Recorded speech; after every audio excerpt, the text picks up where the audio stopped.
6월 3일 선거에서 받을 투표용지는 총 7장. 그중 한 장의 주인공은 바로 경남 교육감입니다. 그런데 설마 아무나 얼굴도 모르고 대충 찍으실 건가요? 적어도 후보들 얼굴과 정책은 알고 찍으셔야 되겠죠. 그래서 제가 지역신문 기자로서 여러분들을 대신해서 후보 4명을 직접 다 찾아가 봤습니다. 아니 근데 미혼이거나 아이가 없는 분들은 아니 교육감 누가 되든 상관없다고 하실 수도 있는데요. 그렇지 않습니다. 교육청에 들어가는 예산도 만만치가 않거든요. 경남교육청이 편성한 2026년도 예산이 자그마치 6조 6천억 원입니다. 내 세금이 줄줄 새지 않도록 정신 똑바로 박힌 후보 뽑아야겠죠. 그런데요, 이 많은 공약들 중에서도 외면받는 이들이 있습니다. 바로 장애아동들입니다.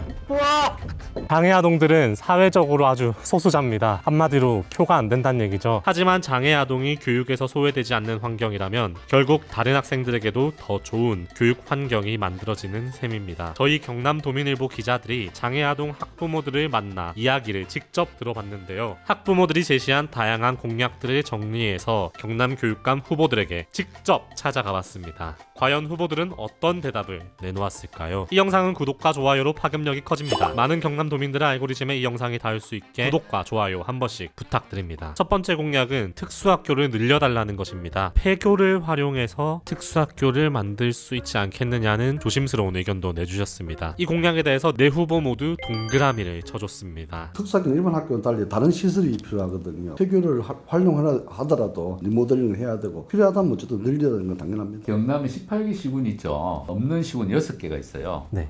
남해, 사천, 하동, 거창, 함양, 합천입니다. 그 남해 인근에 없는 지역에 먼저 작은 특수학교를 설립하겠다. 유교실 플러스 폐교 활용을 하면 됩니다. 장애 학교를 다시 만든다 하면은 도교육청이 개입해서 그 폐교를 학교를 이용하고 교통편도 정하고 잘하는 사람을 지원하는 것도 맞지만 균등하게 기울이지 않도록 하는 것도 저는 중요하다고 봅니다. 장애아들이 필요한 시설이나 환경이 일반 학교하고는 다르거든요. 작은 걸 짓는 게 더 나을 수도 있다 이렇게 생각을 합니다. 현재 사용하고 있는 학교 그 중에 일부만 장애학교 구역으로 만들어가지고 하는 이런 방법들도 있고요. 경남으로 올라가면 굉장히 멀고 부산으로 간다면 굉장히 가까운 데가 이미 현실적으로 존재를 합니다. 부산교육청하고 이미 준비를 하고 있고요. 두 번째 공약은 전공과 확대입니다. 고등학교 과정 이후 2년 동안 직업이나 재활 등을 배울 수 있는 과정을 전공과라고 하는데요. 경쟁률이 높아서 전공과에 진학하지 못하는 학생들이 많다고 합니다. 마찬가지로 네 후보 모두 동그라미를 쳐줬습니다. 요즘 뭐 직업이 다양해지니까 그 전공 과목을 늘리는 것은 당연히 찬성합니다. 네, 미리 공급을 해주기 전에 대상자에 대한 파악 이런 것들이 진행되면서 지원도 하고 또 부족한 부분을 메꿔주는 찾아가는 서비스가 이제 시작돼야 되겠네요. 제가 이제 실업계 통합학교 담임을 오래 했습니다.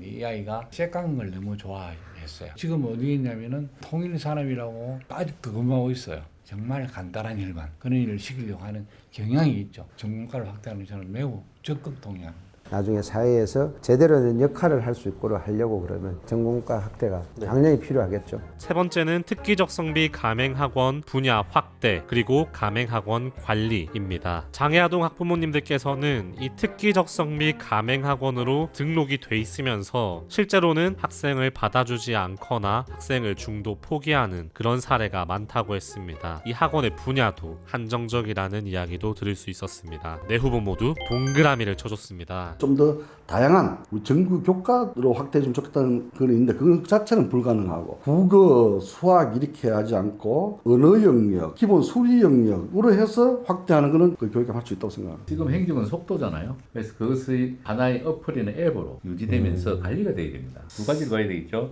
지금 부족하면 좀 더 추가로 해야 될 부분이 발생하는가, 그 다음에 특기 적성을 할 수 있는 곳에 대한 가맹점이 적당한가 같이 병행해서 잘 준비하도록 하겠습니다. 자기가 하고 싶은 일을 못하고 다른 일을 하니까 그 일이 흥미가 떨어지고 일반인보다 훨씬 빨리 실적을 내거든요. 하고 싶은 일을 찾아줘야 되는데 좀 더 많은 예산을 투자해서 전체가 다 잘 사는 그런 나라가 될 것 같기도 해요. 그런 학원이 있다고 그러면 교육청 리스트에서 제외가 되는 게 맞고요. 네 번째는 학생 맞춤 교과 운영입니다. 학생마다 장애의 종류와 성향 이런 것들이 다 다른데 일괄적인 교육만으로는 특수교육에 한계가 있다는 이야기입니다. 네 후보는 모두 동그라미를 쳐줬습니다. 일반 통합학교에서는 기본적인 거는 하고 나머지 부분에 이제 특수 학급으로 와서 할 활동을 하는데 특수학교는 또 그렇지 않잖아요. 개별화 교육을 하는데 좀 용이할 거 없고 우리가 요즘 교육의 트렌드가 맞춤 돌보 맞춤 교육입니다. 장애 학생에 대해서도 개별화해서 하는 게 맞다고 생각합니다. 발달 단계에 따라서 유초와 중고등학교를 분리한다라고 했습니다.